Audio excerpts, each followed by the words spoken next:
कार्यालयाच्या माध्यमातून पिंपळवंडी गावाच्या वेसेवर आपल्या सर्व जनतेचं या ठिकाणी आशीर्वाद घेण्यासाठी तुमची ताई आलेली आहे।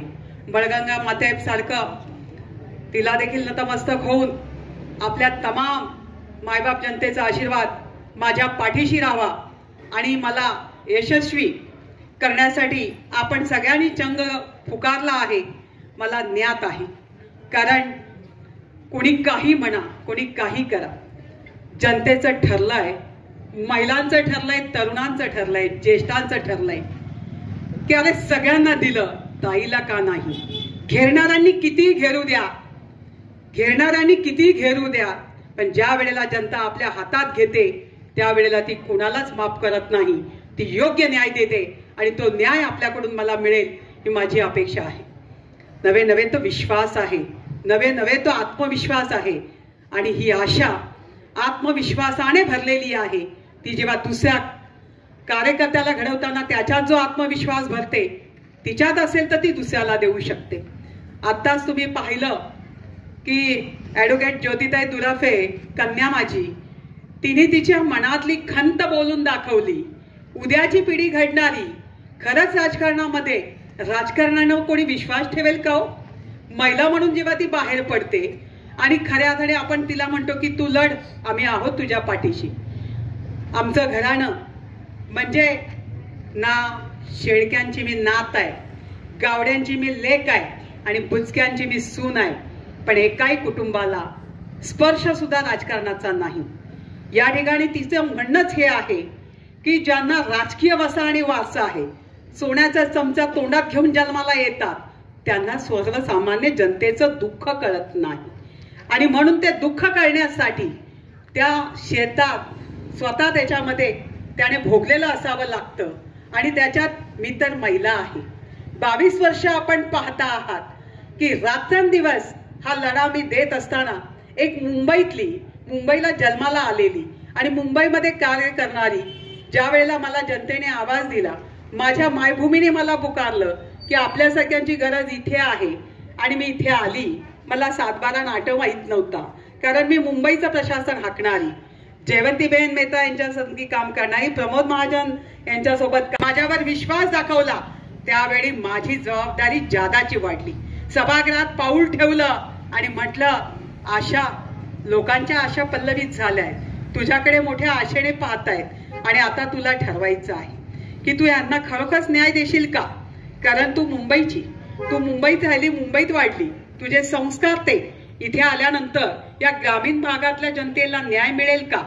मी पहिल्या दिवसापासूनच ठरवलं, सभागृहात गेल्यानंतर निश्चितपणाने तो चंग बांधला आणि विचार केला, न्याय द्यायचा म्हणजे 24 तास स्वतःला वाहून द्यायचंय, जनतेचं सेवक बनावं लागेल, जनतेसाठी जे जे करावं लागेल ते मी करणार आणि जनतेचा विश्वास संपादित करणार। आणि म्हणून वेगळ्या वेगळ्या मतदारसंघातून 4 वेळा माझ्या मायबाप जनतेने मला खऱ्या अर्थाने त्या सभागृहात नेतृत्व करण्यासाठी पाठवलं। सगळ्यांनी सांगितलं जिल्हा परिषद सदस्य, हे सगळे सत्तेतले सदस्य, मी एकटी विरोधातली सदस्य।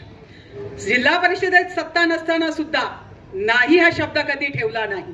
जो येईल त्याला न्याय द्यायचा, मग त्याने काही मागो, त्याने ताजमहाल मागितला ना तो पण त्याला द्यायची तयारी ठेवायची का? तो त्याचा अधिकार आहे, तो माझा मतदार आहे आणि मी त्याची सेवक आहे। त्याने मागितलंय ना, मी प्रामाणिक प्रयत्न केला पाहिजे। प्रामाणिक प्रयत्न केला तर माणूस नक्की त्या समोरच्याची अपेक्षा आणि इच्छा पूर्ण करतो। त्याला एकच वाटतं की माझं ऐकून घेतलं, मला समजून घेतलं, मला 10 वेळा फेरा घालायला लावणारा अधिकारी, त्याला ताईनी एका शब्दात वटणीवर आणलं आणि माझं काम झालं। ती महिला असो, तो पुरुष असो, तो शेतकरी असो, तो शाळेतला विद्यार्थी असो किंवा तो कॉलेजची मुलगी असो किंवा मुलगा असो, त्यांना सगळ्यांना जो विश्वास मी संपादित केला तो असाच नाही केला। तुम्ही कुठल्या अधिकाऱ्याला एखाद्या इथे पाहिलं का कधी की अधिकाऱ्यावचक आहे? अधिकाऱ्यावचक असाच राहत नाही, कारण आपण कुणाशी माल घेत देत नाही, त्यामुळे आपलं कुठे का घोंगडं अडकलेलं नाही। त्यामुळे आपण समोरच्याला जाब विचारताना आपली कॉलर टाईट पाहिजे, आपल्याला आपण तेवढं व्हाईट कॉलर पाहिजे। मग माझा उतारा, माझा सातबारा पिंपळवंडीमध्ये आहे असं आजी म्हणतो. माझे म्हणतो माझा उतारा धनगरवाडीमध्ये आहे असा माझी म्हणतो. ओ यांचे उतारे तरी किती याचा पण हिशोब लावला पाहिजे. म्हणजे यांचे सातबारे उतारे सगळीकडे, जिथे त्यांनी मनात आणावं तिकडे ते असेच होतात का? तुमचे आमचे का होत नाही? तुमचे आमचे का होत नाही? त्यांचेच कसे काय होतात? टोल नाक्याची परिस्थिती पाहिली. जेव्हा हा टोल नाका उभा राहिला आणि त्या काळामध्ये शेतकऱ्यांना न्याय देत असताना नारायणगावमध्ये आम्ही लढा दिला. त्या लढ्यामध्ये आम्ही 4.25 लाखाचा रेट काढला गुंठ्याचा. असाच काढला का? ज्या वेळेला त्या असणाऱ्या ठेकेदाराला खेडला बाबा राक्षेने मारलं, त्या टीमने मारलं, त्यावेळेला संजय पाटलाला मी भेटून सांगितलं की भाऊ तुम्ही भूसंपादन अधिकारी आहात, तुम्ही मला बहीण म्हणता, तुमचे बंधू माझे सीओ होते, परंतु ज्या वेळेला जनता पेटेल ना, माझा शेतकरी माझ्यासाठी महत्वाचा आहे, माझा कार्यकर्ता माझ्यासाठी महत्वाचा आहे. आणि म्हणून तुम्ही कोणाच्या नादाला लागू नका. ज्यावेळी वेळ येईल, ज्यावेळी माझे कार्यकर्ते आणि शेतकरी पुढे येतील, त्यावेळी मी त्यांची असेल, तुमची नसेल. ही बोलण्याची हिंमत कधी येते? जेव्हा आपण कोणाचं काही घेतलंच नाही. घेतलं का? ऑडी घेतली का? घेतली का? घेतली का नाही? आम्ही काय कोणाशी डील करत नाही. आमची डील असते जनतेशी, त्याने दिलेल्या प्रामाणिक मताशी. आमची बांधिलकी ती आहे. आणि म्हणून आशाताईंचा वचक आहे. या ठिकाणी तुमच्या इकडे 70 आणि 80 हजार रुपये गुंठा आणि आमच्या नारायणगावला 4.25 लाख रुपये गुंठा. का बरं? काय घडलं असेल? काय केलं असेल? आम्ही आंदोलनं केली, पण नुसती आंदोलनं नाही केली. उपोषण तर मला तुम्ही काही करतानाच नाही बघितलं का? या आशाताई उपोषणाला बसली असं बघितलं का कधी? आपलं काम थेट असतं. कारण आपण त्या पद्धतीने आजपर्यंतच्या इतिहासात 34 वर्ष समाजकारणात आणि राजकारणात काम करत आहोत. या ठिकाणी तुम्ही मला पाहिलेलं आहे. ज्या वेळेला मी संजय पाटलांना सांगितलं की ज्या वेळेला माझी जनता, माझे शेतकरी, त्यांना तुझ्या खिशातलं काही द्यायचं नाहीये, पण सरकार जे देणार आहे त्याच्याने त्यांचं समाधान झालं पाहिजे. 5 धरणं उभी राहिली, 2 छोटी 5 मोठी. त्या धरणांमध्ये जमिनी गेल्या, माझे शेतकरी कमी जमिनीवाले झाले, घरात भावंड वाढली, जमिनीचे तुकडे झाले, गुंठ्यांवर आले, चाऱ्या गेल्या, पैसे नाही, कॅनल उभे राहिले, पैसे नाही, 30-30 वर्ष न्यायच नाही. अशा या तालुक्याचं नेतृत्व करणाऱ्या तुम्हा लोकांना विचार करायला पाहिजे. आपण आधुनिक आहोत, आजच्या जगात जगत आहोत. मोबाईल खोलला तर डाटा मिळतो, गुगल सर्च केला तर कोणाचाही डाटा आपण आणतो. कोणत्या देशाचा कोणता अध्यक्ष, त्याची काय संपत्ती, त्याच्याकडे काय आहे हे शोधायला माझं लहान नातू आहे ना, तो पण 1 मिनिटात काढतो. सुनबाई तर काढतेच, लेख तर काढतेच, कारण त्यांना सरस्वती दिली आहे. त्यामुळे लक्ष्मी त्यांच्या घरी पाणी भरते आहे. आम्हाला पाप करायची गरज नाही. आमची भावंड कुठेतरी पडलेली, कुठेतरी हात जोडून लोकांच्या स्वतःचा स्वार्थ साडल्यानं बाहेर नाही. हे सांगायचं कारण काय आहे की आम्ही कुणालाही लुटलं नाही. त्यामुळे आम्हाला बोलण्याचा आणि सांगण्याचा अधिकार निश्चित आहे. आम्ही शासनाने सांगितलं की ताई असं झालं तर तुमच्या जमिनीचे भाव वाढतील, आम्ही लगेच बाबू पाटे असेल, नाना असेल, आम्ही लगेच कामाला लागलो की संघर्ष नुसता असा नाही करायचा, जनतेला न्याय द्यायचा आहे, शेतकऱ्यांना पैसे मिळाले पाहिजेत चांगले. म्हणून बायपासचे पैसे एवढ्या मोठ्या रेटने मिळाले. अहो तुमच्या इकडे ते असणारे टोल नाकाच्या शेजारची लोक, काय ताई तुम्ही किती वेळा येता लोकांना घेऊन माझ्याकडे? हलका ताई किती प्रश्न आहेत? गेल्या आठवड्यात सुद्धा माझ्याकडे लोक आले होते.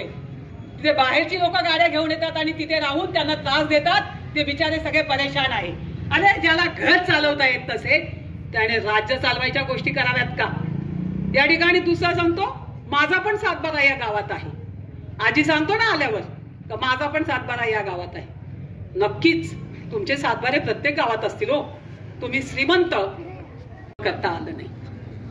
का करता आलं नाही? तर मग आमचं हॉस्पिटल बंद पडेल, आमच्याकडे कोणी येईल? आम्ही पण मोठं उभं केलं की अद्यावत आहे ना चाकणला, मग ते कसं चालायचं? मग तुम्ही मतं देताय, फुकट नाही देत. शेवटच्या दिवशी तुम्हाला पाट्या नाही देत का आम्ही? हा, पाट्या नाही देत 40 वर्ष एका घरात, आहे ना? मग त्यांचं बरोबर आहे, 2 दिवस 4 दिवस मस्तपैकी पाट्या खाऊ खुशाल का? ती म्हणाली की का बाबा दरवर्षी नवरात्री येते, आम्हाला वाटतंय वणीला जावं, इकडे जावं, तिकडे जावं, मग 5 वर्षांनी निवडणूक आल्यावरच का बरं आम्हाला संधी मिळते महिलांना? महिला आता इतक्या सोप्या राहिल्या का? हा, महिलांनी ठरवलंय तू देशील ते खायचं, तू नेशील तिथं जायचं, पण मतदान कुकरलाच करायचं, हे सगळ्यांचं ठरलेलं आहे. त्यामुळे मला कुणाचे सातबारे कसे झाले ते काढायला लावू नका. प्रत्येक गावात तुमचं घर आहे, तुमचा सातबारा आहे, उतारा आहे, सगळं माहिती आहे आम्हाला. आम्हाला त्याच्यात पडायचं नाही. एकीकडे तिसरं उगवलंय काय तर शेतकऱ्यांचा पैसा आहे, मग आम्ही पण उतरू, आम्ही पण विचारू कोणासाठी व्यवहार चाललंय. दिलं ना, कोणाला कारखाना, कोणाला बाजार समिती, सगळ्यांना आमदार केलं. मग आशाताईंनी कोणाचं घोडं मारलं? प्रामाणिक राहिलोय, घोडं मारलं का? या पिंपळवंडीमध्ये सुद्धा अनेक लोक माझ्यापर्यंत येतात. पहिला फोन मला असतो, काय सचिन ठाणेकर, कोणाला फोन असतो? काय नितीन, बरोबर? काय ताई, आमच्या ताई पण सारख्या सांगणार, अजितदादा सांगणार, कोणी सर्वसामान्य व्यक्ती सांगतो. आणि खरोखरच नेते पण सांगतात, नेते पण सांगतात. तुमच्या गावातले शाळा का बरं उभी राहिली नाही? कालेकरवाडीतली शाळा मला का उभी करावी लागली? का बरं? माझे सहयोगी नाहीये तिथे? आहेत ना, ते तर सत्यातले, मी तर अपक्ष विरोधी, तरी सुद्धा काम आशाताईच करणार. बिबट्याने हल्ला केला, आशाताई. महिला आडली, आशाताई. एखाद्याला हार्टचं ऑपरेशन करायचंय, आशाताई. एखाद्याला बायपास करायची, आशाताई. एखाद्याला घरकुला पाहिजे, आशाताई. एखाद्यांना गोठे पाहिजे, आशाताई. विहिरी पाहिजेत, आशाताई. गावात अंगणवाडी नाही, आशाताई. आरोग्याची सेवा चांगली नाही, आशाताई. मग आमदार का बरं चालत नाही आशाताई? का बरं? विचार करा, एकदा विचार करून पहा. किती कारस्थानं रचायची. आज या पुणे जिल्ह्यामध्ये, संपूर्ण पुणे जिल्ह्यामध्ये 13 तालुक्यामध्ये कोणत्याही पक्षाने एकाही महिलेला संधी दिली नाही.